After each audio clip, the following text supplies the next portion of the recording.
Hey everybody, welcome back to the channel. Sorry for the delay on this video here. A little while ago I put up a few videos about the Kamigawa block because I really enjoyed that block of cards when they came out, and I showed off my original Samurai tribal deck. It was just a straightforward tribal deck. There's nothing crazy in it. And so I mentioned at the end of that video that there were going to be some upgrades because there were new Samurais coming out in the new set. And as you can see on the top, very first thing I changed was I changed the commander. So now we have Ishin Two Heavens as one. I'm not sure if I'm saying that correctly, but I tried. It's legendary human samurai. It's a 3/4. If a creature attacking would cause a triggered ability of a permanent to control the trigger, it triggers an additional time. So what's really kind of neat about this is this impacts things like Bushido as well. And I've tested this out on Magic the Gathering Online. There'll be a gameplay video posted here later on, and you'll see that it does in fact do that. And that, again, that was just a straightforward tribal deck, and it actually hung in there with a couple of decks that were a little more powerful. I would say this is probably like a power level 4, maybe 3. It's just creatures getting in. The focus of this deck is getting samurais on the field and getting them into combat, and multiple combats if possible. So the first one drop we have here is the Reinforced Ronin. It's an artifact human samurai with haste. At the beginning of your end step, you can return it to its owner's hand. You can pay 1 and a red to discard it to draw a card, and it's a 2/2.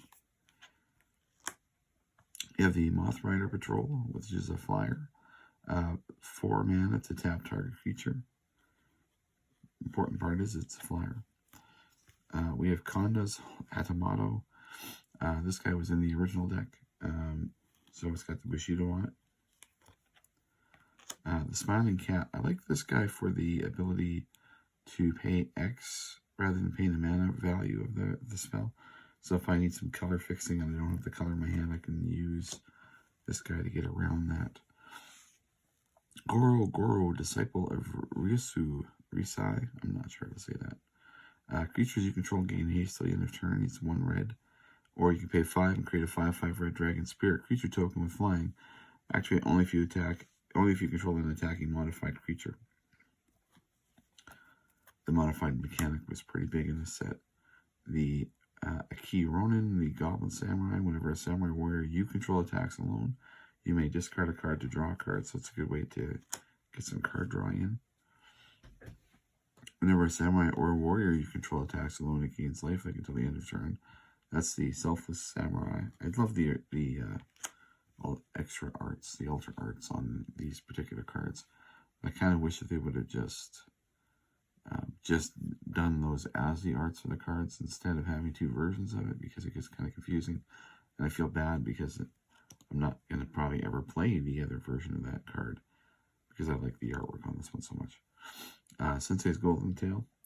What I like about this guy is you can put training counters on creatures, and then they gain Bushido. So for the new samurais that don't have the Bushido, I can give them Bushido, and then that will trigger off the commander. And then we've got some samurais that were in the original, like the Battleman Ronin. Upriser Renegade. He's a human samurai. Gets 2/0 for each other modified creature you control. Samurai of the Pale Curtain is kind of an interesting card because it comes out into play. It's got Bushido 1. But then it has this ability where if a permanent ends up in the graveyard, remove it from the game instead. So that could be an enchantment, an artifact, a creature, anything that's a permanent. And I find when I play that card, it kind of holds off board wipes for a while for some reason. And then somebody just decides, you know what, I got to do it. But I think people are afraid to completely lose their creatures, especially in decks that have like reanimator effects or depend on bringing their creatures back. Not being able to get around that exile is kind of crazy. So then we have the Agiano Exemplar. It's whenever a samurai or warrior you control attacks alone, it gets +1/+1 till the end of turn. This guy was in the original deck. They had a Cruelty, Protection from White, Bushido 1. We have the Asari Commander. Another human samurai with haste. Whenever it deals damage to a player, if it doesn't have an indestructible counter on it, you put a counter on it. Whenever combat damage is dealt to you, you remove the indestructible counter from Rasona. Of course, if Rasona is indestructible. You're likely going to be blocking with it. Imperial Samurai. It has Menace. It's a human samurai. Whenever a samurai or warrior you control attacks alone, the next spell you cast this turn costs 1 less to cast. Kitsune Blade Master was in the original deck. Denizumi Ronin was in the original deck. Norikai Yamazaki, the Poet. Whenever a samurai or warrior you control attacks alone, you may cast or jam a card from your graveyard this turn. The Imperial Subduer. Another human samurai from the new set. Just love these arts. Cursed Ronin was in the original. Nagao was in the original. Heiko Yamazaki, the General. Legendary human samurai with Trample. Whenever a samurai you control attacks alone, you may cast an artifact card from your graveyard this turn. Moth Rider Samurai, another flying samurai. Another one of the original samurais. Then we have the Storm's Edge. Whenever a samurai or warrior you control attacks alone, untap it. If it's the first combat phase of the turn, there is an additional combat phase after this phase. Now we're starting to see the combat phases. Seven-Tail Mentor. Whenever a Seven-Tail Mentor enters the battlefield or dies, put a 1/1 counter on target creature or vehicle you control. Another one of the original samurais. Another original samurai. I really like this guy. You sacrifice a samurai, and the samurais you control gain double strike until the end of turn. And sometimes some of these samurais can be pretty beefy. They get pretty big. So giving all your samurais double strike can be kind of potentially good. The Sunblade Samurai has Vigilance and Channeling. You pay 2, discard Sunblade Samurai to search your library for a basic of planes. Reveal it, put it into your hand, shuffle your library, gain 2 life.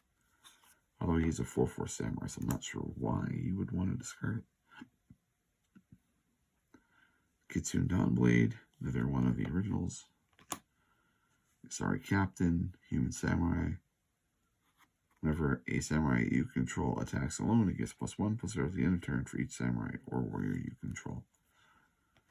So if you got a few samurais out on the battlefield, that can get pretty crazy. We have the Samurai Enforcers. They've got Bushido 2. They are 4/4s. So technically there are 6/6s when they are blocking or attacking.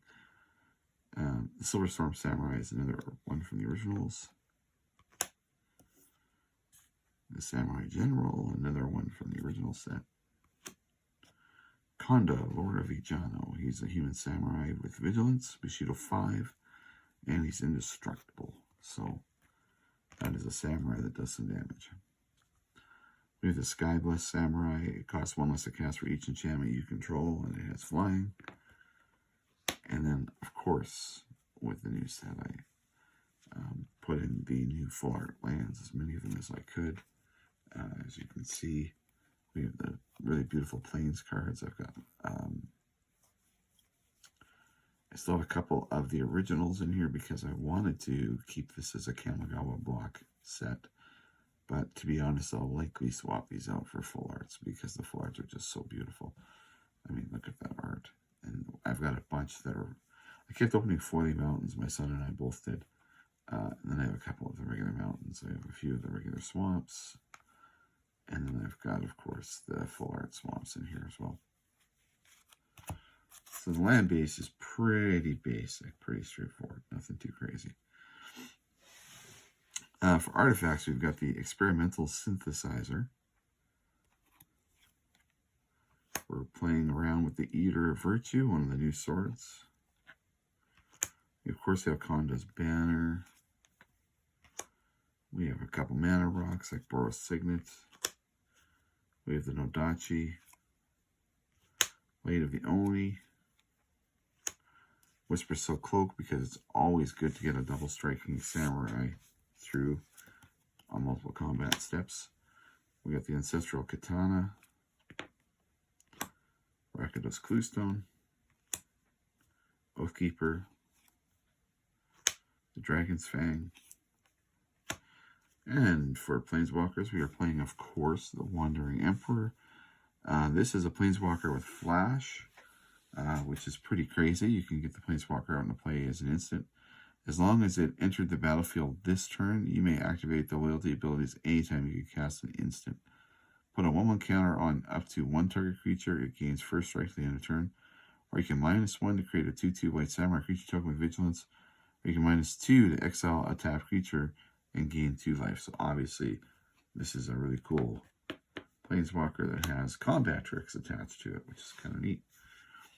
Then we're playing some sagas. We have Life of Toshiro Umezawa. I'll show you the backside of this card because that's the reason it's in here. Aside from the fact that I just love the flavor of it. So we get a human samurai enchantment creature when we get to flip the saga, which is kind of cool. I chose all of them based on the flavor. I didn't choose based on, oh, that's the best saga in all of the set. Playing Kumano Faces Carcassan. This one turns into a human shaman. But flavor-wise, I thought that it was pretty cool. We have the Shattered States era. That one turns into another human samurai with trample and haste. Fall of Lord Konda. Again, this is just a really cool story. This one turns into a human noble. Turns into a fragment of Konda. I have a few Japanese mystical archives in here because they're just, I mean, I don't think I have to explain it. They are what they are. This card is kind of neat. Tempered in Solitude. So whenever a creature you control attacks alone, you can exile the top card of your library and you can play that card this turn. So maybe you don't have a good card in your hand. You get a samurai into play to attack and you flip something good off the top. Again, another one of the Mystical Archive cards. Another Mystical Archive. Like, look at the art on this card. Man. Just, oh. Call to Glory. So this one untaps all your samurais and they all get 1/1 until the end of turn. So when you're firing off multiple combat steps, making them bigger is also kind of cool. We're running the Mardu Charm because it's a Mardu deck, and that's what you do with a Mardu deck. Ancestor's Arrest. So this is one of my, it's like a pacifism effect. It's basically, if something's really giving you trouble on the battlefield, you at least have an answer. There's a little bit of interaction in the deck, not a ton, but there's a little tiny bit. And this is one of those pieces. So you can enchant a permanent, and I love that you can enchant a permanent with it because it doesn't have to be a creature, it doesn't have to be an artifact, it can be just a permanent. Anything on the battlefield is fair game for this thing. It cannot attack, block, crew vehicles. Its activated abilities cannot be activated unless they're mana abilities. Got a planeswalker that's giving you fits? You can use this on it. Got an enchantment that's giving you fits? Again, you can use this on it. And it just shuts down the abilities. Waves of Aggression. Untap all creatures that attack this turn. After the main phase, there is a second combat phase followed by an additional main phase. And you can replay this card from your graveyard by discarding a land card, in addition to paying its costs again. So you could potentially have that card played twice in the same turn. Imperial Oath lets you create 3 2/2 white samurai creature tokens with vigilance, and you get to scry 3. It's an expensive card as far as mana cost. It's 6 to play it, but you're getting a lot for that. You're getting 3 attackers, and you get to scry 3, so you know what your next 3 cards are going to be. You can kind of tutor the top of your library, almost like a Sensei's Dividing Top attached to it, but it's one-time use. Farewell. I think everybody knows that this is going to be a bit of a bombshell card. Choose one or more. Exile all artifacts. Exile all creatures. Exile all enchantments. Exile all graveyards. It's 6 mana to cast it, but if you can get there, you're probably wiping everything off the map. Relentless Assault is another one of my multiple combat steps cards. Untap all creatures that attack this turn. After this main phase, there's an additional combat phase followed by an additional main phase. And then we also have Savage Beating. Can only be played during your turn and only during combat. Choose one. Creatures you control gain double strike until the end of turn, or Untap all creatures you control, and after this phase, there's an additional combat phase. And you can entwine this, meaning you can do both effects for an additional 2 mana, 1 red and 1 colorless. So that's a 5-drop spell. So this is going to be your I'm trying to end the game type maneuver. And then I have some other sorceries in the deck that I thought were kind of cool. So we have Agiano Uprising. You can create an X/2/2 white samurai creature tokens with vigilance. They gain menace and haste until the end of turn. Each opponent creates X-1 samurai creature tokens with vigilance. So yes, you're giving your opponents samurais as well, but we're going to have more, and I think that's kind of neat. For some of the color fixing on the lands, I'm running the Bloodfell Caves from the set, Windscarred Crag, Scoured Barrens, and then from the original set, we're running Lanternlit Graveyard.